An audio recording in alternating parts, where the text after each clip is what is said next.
समाचार अब तक, सत्य का साहस। मागील 52 दिवसांपासून अंगणवाडी सेविकांचे आंदोलन सातत्याने सुरू आहे। 25 जानेवारी रोजी नागपूर येथील उपमुख्यमंत्री अजित पवार यांच्या शासकीय विजयगड बंगल्याबाहेर अंगणवाडी सेविकांनी आंदोलन केले। त्यामुळे अजित पवार यांच्या शासकीय बंगल्याची सुरक्षा देखील वाढवण्यात आली आहे। आपल्या विविध मागण्यांसाठी अंगणवाडी सेविका या रोज वेगवेगळे आंदोलन करून सरकारचे लक्ष वेधण्यासाठी प्रयत्न करत आहेत। मात्र सरकार अंगणवाडी सेविकांच्या मागण्यांकडे दुर्लक्ष करून टाळाटाळ करत असल्याचा आरोप आंदोलनकर्त्यांनी व्यक्त केलाय। तसेच आंदोलनादरम्यान नागपूर शहर राष्ट्रवादी काँग्रेस पक्षाचे अध्यक्ष प्रशांत पवार देखील उपस्थित होते। 25 जानेवारी रोजी थेट उपमुख्यमंत्री अजित पवार यांच्या शासकीय निवासस्थानासमोर अंगणवाडी सेविकांनी बसून शिट्ट्या वाजवत सरकारची कान उघडणी करण्याचा प्रयत्न केलाय। यावेळी मोठ्या संख्येने अंगणवाडी कर्मचारी उपस्थित होत्या आणि सरकार विरोधात जोरदार घोषणाबाजी करण्यात आली आहे। जोपर्यंत आमच्या मागण्या मान्य होत नाही तोपर्यंत आंदोलन सुरूच राहील आणि यापेक्षा अधिक तीव्र आंदोलन करू असा इशारा अंगणवाडी सेविकांनी दिला आहे। आम्ही इथे आंदोलन करायला आलेलो आहोत। आमच्या ज्या ग्राही मागण्या आहेत त्या पूर्ण करण्यासाठी आलेलो आहोत। 4 डिसेंबर पासून आम्ही सतत मोर्चात येऊन राहिलेलो आहोत, पण सरकार आमची दखल घेत नाहीये। त्यांना आमच्याबद्दल असं हे नाही, म्हणजे वाटून नाही राहिलं की एवढ्या सेविका इतके काम करतात। आम्ही देशाचा नागरिक घडवतो, पण आमचे लेकरं रस्त्यावर आलेले आहे। आमच्या लेकरांचं शिक्षण नाही होऊन राहिलेलं आहे। एवढ्या 10,000 आणि 5,000 आम्ही मुलं नाही शिकवू शकत। आमच्याकडे विधवा, परिपक्व, घटस्फोटी सगळ्यात जास्त लागलेल्या सेविका आहे, मदतनीस आहे। त्यांच्या घरी त्यांचा दुसरा कोणताही मार्ग नाही। बिचाऱ्या अंगणवाडीचं काम करून बाहेर काम करण्यासाठी मजबूर होऊन गेल्या।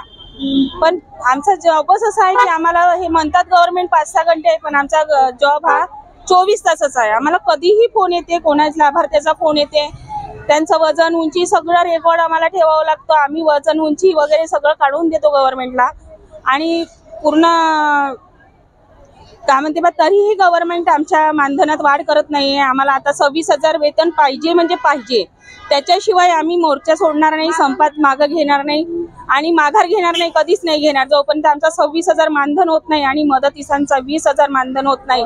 कारण आता आमच्या कार्यकर्त्या एवढ्या चिडलेल्या आहे की आज 52-53 दिवस होऊन सुद्धा सरकार आमच्या मोर्चाचा संपाचा दखल घेत नाहीये। ह्या सरकारला बाकी गोष्टीचा विचार आहे, सगळ्याचं याचं त्याचं पेन्शन वाढ हे करत आहे, मंदिरं बनवत आहे, पण आमची दखल कधी घेणार आहे? घ्या ना तुम्ही, आस्थेची भावना करत आहे, पण महिलांचं शोषण का करत आहे तुम्ही? महिलांचं शोषण करणं बंद करा तुम्ही, हे माझं सरकारला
साठी रिंकू पांतावणे, नागपूर।